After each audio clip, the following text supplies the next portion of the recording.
Our Q&A.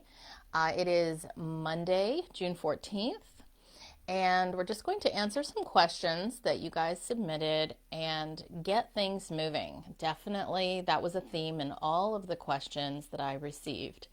So let's talk about how to work with energies that are keeping us feeling stagnant or stuck. So let's start first by talking about hitting walls and lack of motivation. So these were a couple different questions.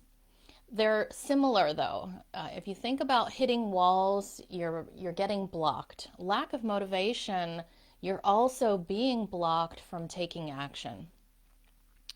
So, and I mentioned a book that I am rereading actually. I read it several years ago. I love it. It's an amazing book. I want to recommend it again.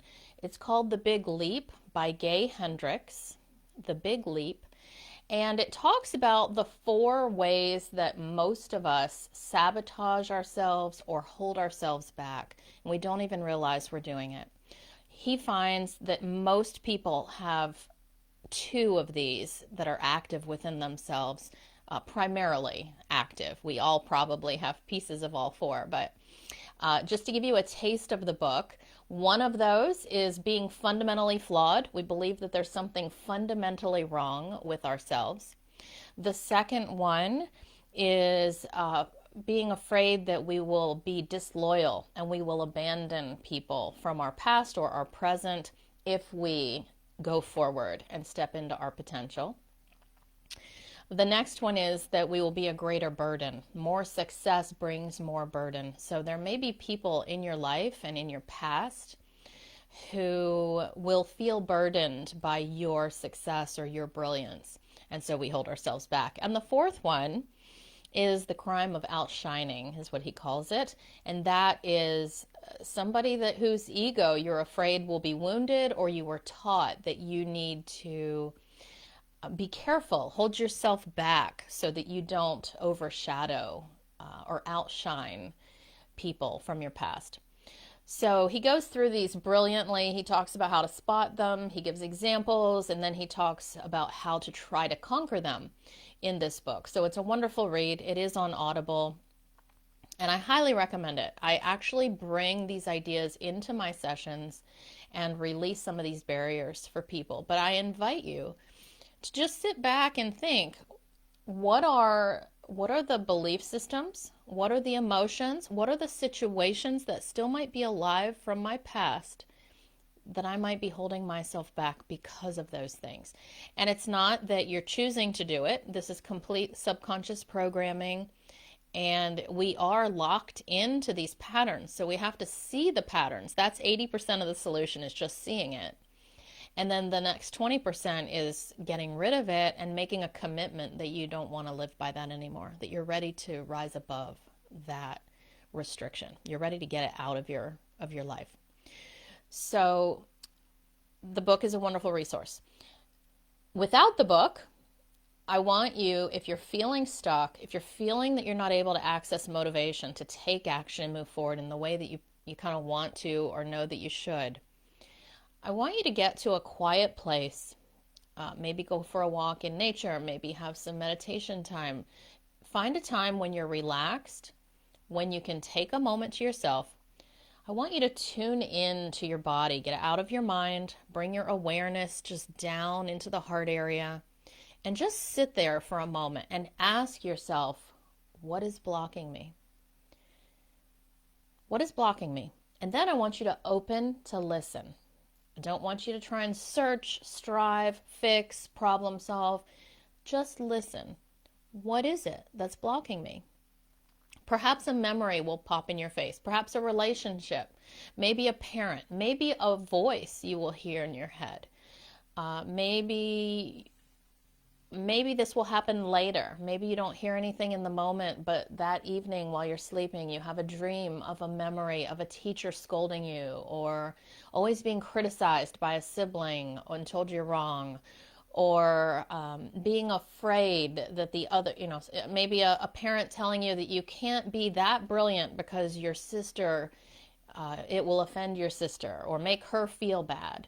You know, these types of things are told to us without a lot of thought. They can be very destructive when we latch onto them and bring them in and internalize them. So we have to find these little things that are in our past and we have to say, no, you have to leave now. I have a job to do. I'm here. I have a mission and I need to live what I'm here to do. So it's time to recognize whatever these stories are and let them go. If you cannot, so let's talk one more thing about how you can access this information. Let's say the quiet you ask and you don't hear anything. You could also journal. You can meditate. You can pray as long as you're praying with an openness to receive guidance. You can, journaling is a great way if you're not sure where to start. Just sit down with a piece of paper and a pen and start writing. And don't think about it, just write. Just write. Let yourself write. Whatever comes to mind, let yourself write. And you might find that gets your conscious mind out of the way enough to create an opening. And it might take a few days. Maybe you need to do that every day for a week or 2 or 3. It can be a wonderful way to unburden and get in touch with what's happening in your subconscious mind. Any other methods, gardening, where you're quieting your mind, coming into the present and creating a space for your subconscious mind to share information with you. And if you pair that with an intention that you want to hear it, I believe you can get there. I believe you can hear. Now, if you cannot, you just can't make progress, that's when you really need assistance. Maybe you need a session with an energy healer. Maybe you need to listen to a Heal Me Now session. Maybe you need to search a meditation around a specific theme out on YouTube. You need to find some way to get assistance to help you through that. You don't want to stay stuck. It's not good for your physical body. It's not good for your energy. It's not good for your mission here. So I encourage you, if you can't find answers, to reach out in the place that feels right to you for whatever is going on in your life. You know, whoever your helpers are, whatever modalities are calling to you, whatever, whether it's yoga, other exercise. Okay. So again, lack of motivation, we are just holding ourselves back. What is it? Well, I don't want you to feel like you're at fault. We are being held back by some force, and we have to identify it to move forward. We talked about movement last week, healthy movement in the body. Lack of motivation is the opposite of that. It means that the body is not able to move properly. It's having trouble mobilizing energy for movement. So I encourage you to really think about some of those themes we talked about last week. Movement can also be a tremendous gallbladder and liver function. So if you're having trouble moving, check out your diet. Make sure that you're not sabotaging yourself with too much alcohol, with too much caffeine, with too many toxins, whether they be cosmetics or environmental or whatever. Too much heavy food. So that's a great way. Too much sugar and too much heavy food. These all stress the liver and gallbladder complex. So those are ways that we love to sabotage ourselves. Maybe having a little extra alcohol, or eating too much meat, eating too much fat, too much cheese. Dairy is one of my weaknesses. So these things can ground us when we need grounding, but they can also cause a problem for our liver and create a stagnation. So I invite you to consider your diet and try some of those skills to get things moving. All right, let's hop over to pain, because a couple of you mentioned pain is really a problem for you at the current time. So we want to remember pain is created by the immune system. Pain is a reaction. It's our immune system, when it sets about flooding an area and finding invaders and trying to figure out what to heal, it generates inflammation. And inflammation causes pain. So the immune system is at the root of pain. Now, we also have to remember that the immune system is very closely tied to the heart energy. The heart energy governs our immune system, And it is kind of the broadcaster or the general. You can think of it almost like the general of the body, but it broadcasts and harmonizes and coordinates energies within us. So it's a very important energy center. If we have heart disruption, I do not believe we can be 100% healthy. I just don't. So the heart is always a huge area that needs work. And most of us carry a lot of pain and a lot of fear in our heart. So the first thing I invite you to do if you're struggling with any kind of pain or inflammation is to tune into the heart and consider what heaviness, what fear might be stored in the heart that might be keeping the immune system off balance. Because when we are afraid, let's just say that there's a long family thread of not feeling safe. When we don't feel safe, when we're under that stress, our immune system is constantly in overdrive. It's constantly in warrior mode and generating inflammation when there's no need, when we don't need to be doing that. So, or it's extraneous. It's wasting resources. We need an immune response when we have an illness, or we've been exposed to a microbe, or we cut our finger, or we damage, we get a sprain or a strain. Those are times when we want the immune system to be functioning properly. We don't want excess inflammation.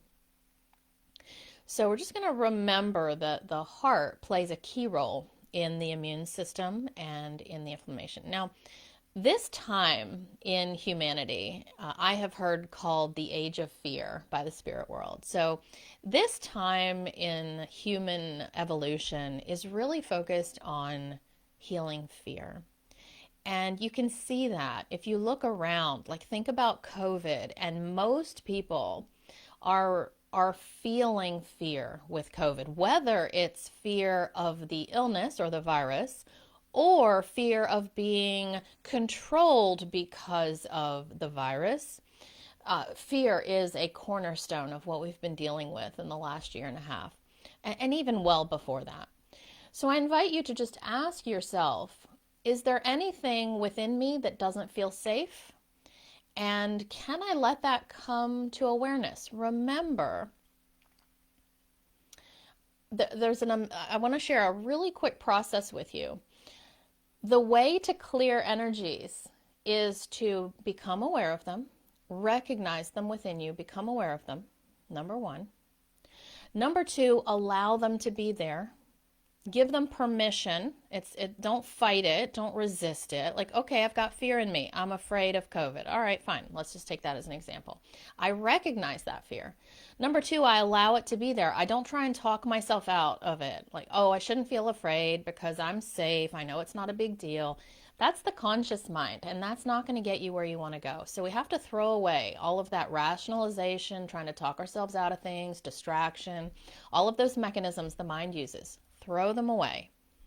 Allow the fear to be there, even if it makes no sense. You know it's not rational. You don't even agree with it consciously. No problem. The fear is still within you. Allow it to be there. Number three, give it permission to leave. Sounds so simple, but give it permission to move on. Once we recognize it and then acknowledge it, giving it permission to leave is typically the easier part. It's the allowing it to be there, because most of us don't want these situations. We don't want pain. We don't want to be stuck. We don't want to be hitting walls. And so we're locked in resistance. And we want to gently try to break that habit of resisting and fighting. Fighting and resistance, it doesn't have to be big and bad and ugly. It can be very gentle. Like us wishing things were a certain way. That is a big form of resistance. Okay, we wish they were a different way. That really doesn't serve us. What serves us is thinking about where do I want to be and how am I going to get there. But not wanting things to be a certain way is a very different orientation of the mind. It's a resistance to what is happening in the present moment.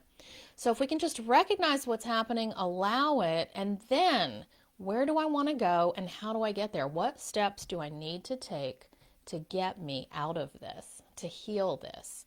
Where do I need to go next? Very different orientation, one not locked in resistance. So I invite you to bring that into your life day to day, every moment when you feel you're resisting, tune in and see if you can shift it in some way. All right, so back to pain. We have this process of recognizing, allowing, and giving permission to leave. If things don't move, if they feel stuck, again, as we talked about earlier, that's when you want to practice a modality or find a friend or find a healer that can help you get that energy moving.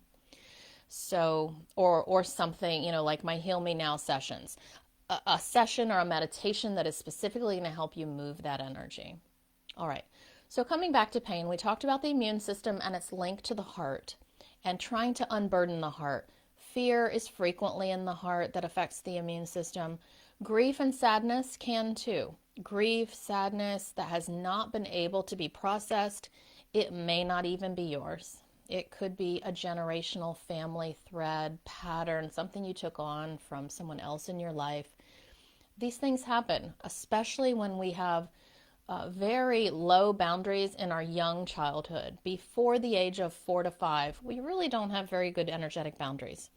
So it's very easy to take things on for others. So we want to be aware that we want to let those things go so that we can start bringing our heart into much better alignment with our immune system and decrease inflammation, get into that peacekeeper mode, and start feeling grounded, centered, balanced. That's going to get us to the point we want to be, where we can really get rid of pain. Now, let's talk about symptoms, because frequently our pain is aggravated by specific things in our physical world. It doesn't mean that it's the root cause, but it is aggravated, and there is tremendous value in decreasing the stress in our body so that we can feel better, so that we can heal. So the first one of these is frequently there are triggers that can be diet related that cause inflammation. So maybe you know that dairy doesn't really serve you well, but you generally eat it anyway. I know I do this with a couple different foods. We are adding to the stress in our body when we do this, when we make these decisions, and it creates inflammation. I mean, it does. It's a stress for our body at the moment. It doesn't mean it will be forever. I believe all food issues are able to be healed, or very nearly all. So if we're willing to do the work. But we have to remove all the fear. We have to remove all of that stuff in the heart that we talked about, and in other places in the body too, not just the heart, to be able to unburden the system. So while we're doing that, while we are finding, clearing house, stepping forward, we have to decrease stress in order to keep our physical body able to work with us. Because when the physical body is under stress, it impacts our ability to have quiet in the mind. So it's important to take care of yourself as best as you can so that you can really get rid of these energies. They can come to your awareness, you can work with them, and then you can move forward. So I highly recommend, if you know of foods that strain your body, skip them. Try to find the strength, even if it's just maybe you commit to a 2-week period of time. You say, okay, I'm going to avoid all sugar, all dairy, and all alcohol for 2 weeks. I'm going to give myself 2 weeks.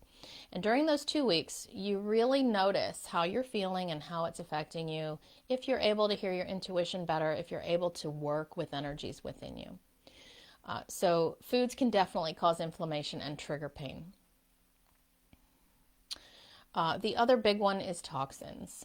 Toxins, of course, food is a type of toxin if it doesn't serve you, but if you maybe have been exposed to, maybe they're paving the road out front of your neighborhood and you're just getting a lot more fumes than you normally would. Or maybe you're mowing the lawn and you didn't really think about it, but maybe the fumes are bothering you there. Just being aware of if you're getting extra toxin exposure and if it might be straining your system. This is an opportunity for decreasing stress. Again, that's the name of the game. Decreasing stress so that you can get the clarity and your body can really focus and help you move forward with these energies. All right. The other thing that can cause pain, of course, is chronic low-grade infections. I believe they are very prevalent. Most of us have them, and these stay under the radar so we don't have any symptoms, but they cause a chronic low-grade stress to our immune system. And that's one reason why the foods are a stress. Normally, we should be able to handle foods without any issue. But when our body is already stressed in other ways, we have less reserves. So as we recover our health, as we get rid of this stuckness, as we increase our digestive strength, all of these will increase our resilience and decrease that stress, and the pain and the inflammation will vanish. They'll go away. Low endocrine energy is also a primary cause of sensitivity, which can fuel all this cycle, this vicious cycle. So that is the adrenals. And remember, cortisol is cortisone. It is our natural anti-inflammatory hormone made by the kidneys, the adrenals. So if the adrenals are already exhausted from a health journey, from stress throughout your life, from a super busy, stressful schedule that you may have to keep at the moment, and I know as a parent of young children, we don't have control over our sleep and our schedule all the time. So it can be very challenging. But if those kidneys, the adrenals, are suppressed, we're going to have more inflammation because our natural anti-inflammatory chemicals aren't able to be used. So we want to also be aware of that dynamic and try to decrease as much stress as we can, try to save energy anytime we can, and that feeds back into avoiding problem foods, trying to make sure you get enough sleep, trying to nurture your body with healthy food that will help restore your energy, and then, of course, using targeted supplements when it makes sense. So working with a healthcare practitioner who can help you with guidance on maybe adrenal support or nervous system calmers such as magnesium, taking into account some of those things. All right, and lastly, let's talk about these locations in the body and what they might be telling you. So the right knee and leg pain, and let's just talk about knees and legs in general. If you think about the knees, they help us be flexible. They provide flexibility in our lives. They let us bend and move. They also help us move forward, the legs in general. So typically when I have leg pain, I feel like I'm trying to prevent myself from moving forward in some way. So I always love to think about that. If your legs or feet or joints are bothering you, am I trying to hold myself back? Now the knees in particular are governed by the kidney energy, so adrenal and kidney. And that is a primary emotion of fear. So is there something I'm fearing? Am I holding myself back with fear? Or am I feeling afraid of some situation in my life or changing that situation? Maybe I want to make a change and I'm afraid to move forward. Maybe I'm afraid of being seen. Maybe I'm afraid of success. Maybe I'm afraid of being criticized. What is it? What fear might be simmering within me that needs to be recognized so that it can leave? And once I've recognized it, where did it come from? Is it mine? Is it from my past? Do I see a memory pop in my mind with it? Is it some particular voice? Maybe it's my mother's voice. It's not even my voice in my head. So these are all ways that we can start working with these energies, but definitely kidney energy tied to the knees, tied to fear and vitality, the adrenals again. Shoulders. Shoulders can have several different origins. Shoulders have a lot to do with the heart energy. The heart meridians flow right through the axilla and the shoulders and down the arms and wrists and hands. So if you're having any hand-wrist trouble, it's most likely tied to the heart energy. Shoulders can also be metal element or wood element. So there are lots of different interplays with the shoulders, depending on where your dysfunction is. So the other thing to keep in mind with shoulder is burdens, the weight of the world on your shoulders. So are you feeling that you're drowning in responsibility, that you just have too much on your plate, there's too much burden, you just can't carry it all? That is a sign that we need to somehow realign your viewpoint, how you're viewing your life and the people in your life, How can you give things up? How can you be supported? How can you have others help you so that you can have the space you need to start creating the health you desire and the life you desire? We all have the ability to do this. So it's really just starting to own that we can create what we want and trying to unwind the ways that we might be taking on too much, that we might need some assistance. All right, in general, if you think about joints move, they create flexibility. They let us create movement, whether it's the knees, the elbows, the wrists, the hands, the hips, anything. So you always want to think about, am I being rigid? Is there anything about my point of view or how I'm moving through life that is being rigid? And that rigidity is something we have to identify. We just have to. Or you're going to end up with a lot of arthritis. And we can improve arthritis by bringing in flexibility. So where am I being rigid? Where am I setting restrictions? Where am I being really opinionated, or this is the way it is, and this is the way it's always been, and this is the way it needs to be? We need to reevaluate those belief systems and really bring in a flexibility. It doesn't mean that we can't have our values and stand for what we want, but we have to be willing to bring in a flexibility so that we can create movement. Because maybe that way of viewing the world isn't valid anymore. Maybe we need to change it. Maybe we've outgrown that way of moving through the world. And we need to let it go so that we can step forward into a new place. And that requires the flexibility of being able to leave the past behind and stepping into that newness. So these are many, many ideas. I really didn't want to drown you. Feel free to go back and re-listen to this session here. But I encourage you to consider some of these ideas and open to bringing it into your awareness, and then going to a quiet place in your mind. Maybe it's right before you go to bed. Maybe it's right after you wake up. And inviting your mind to share with you what pieces of this are relevant to you, and point out, how am I keeping myself stuck, and what can I do to get the movement that I desire? Who do I need to talk to? What activity do I need to do? What supplement do I need to take? What food do I need to avoid?